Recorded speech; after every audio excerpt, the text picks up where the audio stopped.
SHO धामला द्वारा अवैध खनन कार्य करने वालों के विरुद्ध कोई कार्रवाई नहीं की। उल्टा सहायक वनपाल के साथ दुर्व्यवहार किया थानेदार ने, गाली गलौज की, उसे धमकाया कि अब की बार शिकायत की तो तुझे ही बंद कर दूंगा।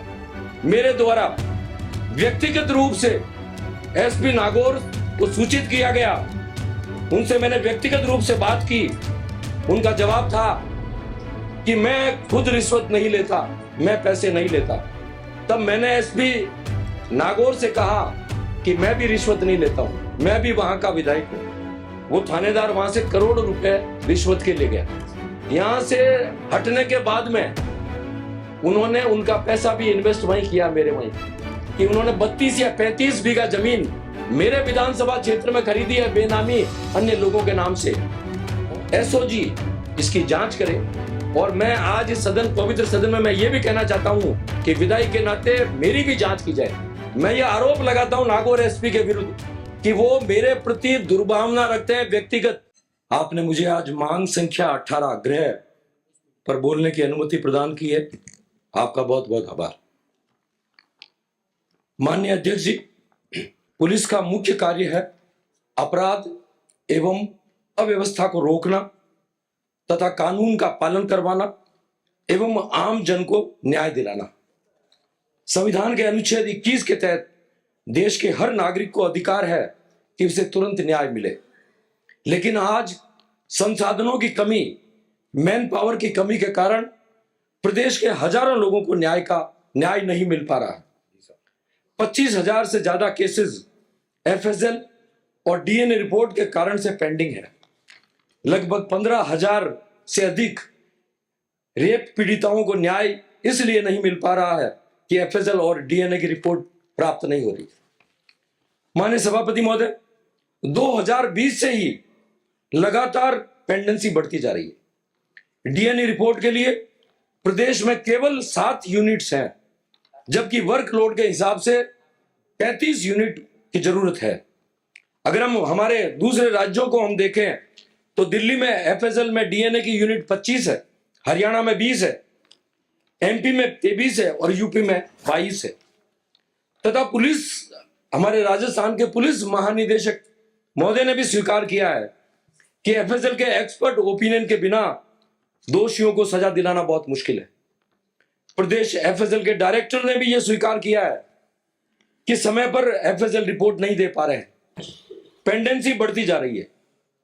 मेरा माननीय मुख्यमंत्री जी से मेरा यह आग्रह रहेगा कि इस संबंध में देखें और इसके बारे में माननीय उच्च न्यायालय ने भी बार बार नाराजगी जाहिर की है तथा प्रदेश के गृह सचिव और डीजीपी को न्यायालय में व्यक्तिगत तौर पर भी तलब किया गया। माननीय सभापति महोदय, नए क्रिमिनल लॉ में बदलाव के बाद अब एफआईआर से लेकर फैसले पूरी प्रक्रिया ऑनलाइन हो गई है। इलेक्ट्रॉनिक और डिजिटल रिकॉर्ड को प्राथमिक साक्ष्य के रूप में मान्यता दी गई है। अब हर अनुसंधान अधिकारी को कंप्यूटर की अतिरिक्त जानकारी होना अति आवश्यक है। लेकिन आज भी राजस्थान पुलिस के 80-90% प्रतिशत आईओ आज भी कंप्यूटर ज्ञान में निपुण नहीं है। अभी तक इसकी कोई आवश्यकता भी नहीं थी।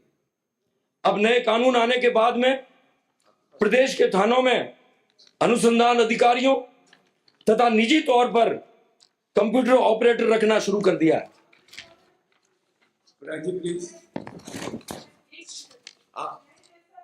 और कारागार जैसा इंपॉर्टेंट मुद्दा है और अधिकारी बेंच पूरा खाली पड़ा है। सब बैठे। नहीं, पिछले और अब की बात नहीं कर रही हूँ। आप हमने जो गलती करी वो आप भी करेंगे क्या? सही है, आपका कहना भी आ रहा है। 1 मिनट बाद आपका कथन सही है। बैठ रहे। माननीय सभापति महोदय, प्राइवेट कंप्यूटर ऑपरेटर्स को मुकदमों की एवं अनुसंधान पत्रावलियों के रिकॉर्ड की पूरी जानकारी होती है। उनकी पहुंच पूरे थाने के संपूर्ण क्राइम रिकॉर्ड तक रहती है। अनियमित नियुक्ति होने के कारण कंप्यूटर ऑपरेटर की कोई जिम्मेदारी नहीं होती है। वर्तमान में अधिक पुलिस थानों के रिकॉर्ड और अनुसंधान की गोपनीयता पूरी तरह से खत्म हो रही है। मैं आपको बताना चाहूंगा कि इसके समाधान के लिए पुलिस कांस्टेबल के पदों में से 1/3 पद कंप्यूटर ऑपरेटर कांस्टेबल में तकदीम किए जाएं और कंप्यूटर ऑपरेटर कांस्टेबल की भर्ती सामान्य कांस्टेबल से अलग कंप्यूटर ऑपरेटर की विशेषज्ञता को शामिल रखते हुए की जाए। माननीय सभापति महोदय, चेतक वाहन पुलिस गश्त की नाकेबंदी का सबसे महत्वपूर्ण हथियार है, लेकिन इसकी गोपनीयता में सबसे बड़ी सेंध प्राइवेट ड्राइवरों के माध्यम से लग जाती है। इसके समाधान के लिए प्राइवेट ड्राइवरों को रखने की व्यवस्था को तुरंत प्रभाव से बंद किया जाना चाहिए और इसके बजाय कॉन्ट्रैक्ट ड्राइवर के जो पद हैं वो क्रिएट करके इसके अंदर ड्राइवर रखे जाने चाहिए। माननीय सभापति महोदय, मेरे डेगाना विधानसभा क्षेत्र में थामला पुलिस थाना है। वहां पर उसके थामला क्षेत्र के अधीन, इस थाने के अधीन बजरी खनन क्षेत्र होता है। आल्यावास, बीजातल, लुंगिया और रोहिसा में बजरी क्षेत्र है। कुछ माह पहले ही खान विभाग के द्वारा बजरी खनन के प्लॉट्स नीलाम किए गए और बजरी जो धारक हैं, जो लीज होल्डर, उनके द्वारा लगभग 100 करोड़ रुपए की लीज मनी जमा कराई गई, लेकिन इन क्षेत्रों में अभी तक बजरी खनन का कार्य शुरू नहीं हुआ है, प्रक्रियाधीन है। पुलिस अधीक्षक नागौर के द्वारा थामला पुलिस थाने में एएसआई सूरजमल को लगाया गया। थाने में पदस्थापन के कुछ समय बाद ही एसआई सूरजमल बजरी माफियाओं से सांठगांठ कर अवैध बजरी खनन कार्य को प्रोत्साहन देने लगे और बदले में मोटी रिश्वत प्राप्त करने लगे। समय समय पर मेरे द्वारा एसपी नागौर को अवगत कराया गया। हद तो तब हो गई जब 27 सितंबर 2024 को रियाबड़ी के सहायक वनपाल ने पुलिस थाना थामला में नामजद लोगों के विरुद्ध लिखित रिपोर्ट दी कि ग्राम आल्यावास में वन क्षेत्र की फेंसिंग एवं सीमेंट पोल को क्षतिग्रस्त कर वन क्षेत्र में जेसीबी एवं डंपर द्वारा ट्रैक्टर ट्रॉली द्वारा अवैध खनन किया जा रहा है। महोदय, एसएचओ थामला द्वारा अवैध खनन कार्य करने वालों के विरुद्ध कोई कार्रवाई नहीं की, उल्टा सहायक वनपाल के साथ दुर्व्यवहार किया। थानेदार ने गाली गलौज की, उसे धमकाया कि अब की बार शिकायत की तो तुझे ही बंद कर दूंगा। एसएचओ द्वारा आज तक इस संबंध में कोई कार्रवाई नहीं की गई। अजीब बात सुनो, बूंदी से आने वाले विधायक, कभी कभी सत्य को भी स्वीकार करो। आपके वहां भी क्या हाल है हमें पता है। थामला क्षेत्र के लोगों ने मुझे अवगत कराया कि एसएचओ अवैध बजरी संचालन में प्रयुक्त प्रति डंपर से 4 से 5 हजार रुपए लेते हैं। बजरी की ट्रैक्टर ट्रॉली से भी मोटी रकम वसूल कर रहे हैं। प्रतिदिन सैकड़ों डंपर व ट्रैक्टर ट्रॉली द्वारा अवैध खनन का परिवहन किया जा रहा है। माननीय अध्यक्ष जी, इस संबंध में मेरे द्वारा व्यक्तिगत रूप से एसपी नागौर को सूचित किया गया। उनसे मैंने व्यक्तिगत रूप से बात की। उनका जवाब था कि मैं खुद रिश्वत नहीं लेता, मैं पैसे नहीं लेता। इस पर मैंने कहा कि थानेदार लगातार अवैध बजरी संरक्षण का कार्य करवा रहे हैं और मोटी रकम ले रहे हैं। तब मैंने एसपी नागौर से कहा कि मैं भी रिश्वत नहीं लेता हूं, मैं भी वहां का विधायक हूं। ऐसे जो बिना पैसे कोई काम नहीं कर रहा है, ये मैंने सब एसपी नागौर को अवगत कराया। महोदय, प्रकरण की गंभीरता को देखते हुए उसे मेरे द्वारा मुख्यमंत्री जी को अवगत कराया गया और तत्पश्चात उस थानेदार थामला को वहां से हटाया गया। महोदय, लीज धारक भी बार बार शिकायत करते रहे, लेकिन एसपी नागौर ने कोई ध्यान नहीं दिया, ना थानेदार ने ध्यान दिया। और जब बात वो मेरे पास में आए लीज धारक, तो मैंने उनसे कहा कि आप आईजी अजमेर से इस संबंध में शिकायत करें। मैंने आईजी साहब से टेलीफोन पे पूरी बात बताई कि इसी तरह से अवैध खनन कर रहे हैं। और मैं आपको बताना चाहूंगा कि जब सहायक वनपाल ने रिपोर्ट दर्ज कराई तो उसने नामजद रिपोर्ट दर्ज कराई है कि ये फला फला व्यक्ति ये काम कर रहे हैं, लेकिन एसपी के द्वारा कोई कार्रवाई नहीं की। इसके बाद में 19 फरवरी को 2025 को मेड़ता भास्कर का जो अखबार निकलता है, उसमें यह खबर आई कि बजरी डंपरों से 5,000 रुपए बंदी का खुलासा, 4 लाइन हाजिर, पूर्व एसएचओ को 17 सीसीए नोटिस। मेरा इसमें ये माननीय सभापति महोदय, आपके माध्यम से मेरा इसमें मुख्यमंत्री जी से आग्रह है कि जब मैंने एसपी को बता दिया था कि इनको तुरंत हटाया जाए, ये मेरे क्षेत्र का सबसे भ्रष्ट थाना बन गया है और मेरे ख्याल से मेरे देखते देखते कभी ऐसा थानेदार नहीं आया जिसने बिना पैसे कोई भी काम किया हो, लेकिन एसपी के द्वारा कुछ भी नहीं किया गया और एसपी ने कहा कि देखते हैं, और माननीय सभापति महोदय कि देखते देखते वो थानेदार वहां से करोड़ों रुपए रिश्वत के ले गया। और तो और आप देखिए कि यहां से हटने के बाद में उन्होंने उनका पैसा भी इन्वेस्ट वहीं किया, मेरे वहीं पे।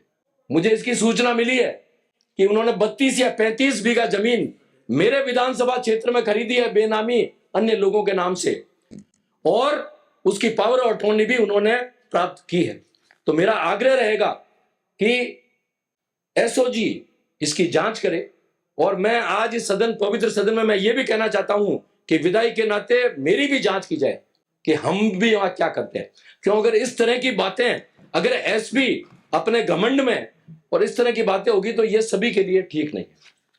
माननीय सभापति महोदय, मैं एक और बात भी जानकारी में लाना चाहूंगा कि मेरे वहां पे एक ड्राइवर है जो लंबे समय से डेगाना में पदस्थापित है, और उसने मेरे चुनाव में, आप उसकी हिम्मत देखिए, मेरे चुनाव में उसने स्पष्ट रूप से कहा कि जो बीजेपी को वोट देगा, जो अजय सिंह किलक को वोट देगा, उसको मैं ऐसी हालत करूंगा कि वो सोच भी नहीं सकता। ये जब ऑडियो वायरल हुआ तब उसको कार्यकर्ताओं ने एसपी से कहा और एसपी ने तुरंत हटा दिया। आज वो वापस वहीं पे, और मैं सदन के माध्यम से मैं ये आरोप लगाता हूं नागौर एसपी के विरुद्ध कि वो मेरे प्रति दुर्भावना रखते हैं व्यक्तिगत, और मेरे जो कार्यकर्ता हैं कुछ कार्यकर्ता, उनके विरुद्ध भी वो इस तरह की दुर्भावना रखते हैं। माननीय अध्यक्ष महोदय, माननीय सभापति महोदय, हमारे जो बीट कांस्टेबल हैं, जो हमारे अनुसंधान अधिकारी हैं, उनके लिए मैं कहना चाहूंगा कि उनको भी जो भत्ता मिल रहा है वो बहुत कम भत्ता मिल रहा है। इसके समाधान के लिए बीट कांस्टेबलों को और अनुसंधान अधिकारियों को शून्य ब्याज पर अथवा बहुत कम ब्याज पर निजी वाहन उपलब्ध कराने का आप मतलब इसके देखें, और कम से कम उनको भत्ता 2500 रुपए का भत्ता उनको मिले, ऐसी मुख्यमंत्री जी इस संबंध में देखें। माननीय सभापति महोदय, आज प्रदेश में 37,016 होमगार्ड्स के पद स्वीकृत हैं, लेकिन आज 28,342 पद भरे हुए हैं, और इनमें से महिलाओं के केवल 2,075 हैं। मेरा मुख्यमंत्री जी से आग्रह रहेगा कि होमगार्ड जवानों को 12 माह नियुक्ति मिले, इसके लिए सरकार उचित कदम उठाए, उनको भत्ता भी जो दूसरों को मिलता है वो उनको मिले, और होमगार्ड को अन्य राज्यों के भत्ते के समान उन्हें पीपीएफ और चिकित्सा सुविधा भी मिले, ऐसा मेरा मुख्यमंत्री जी से आग्रह रहेगा।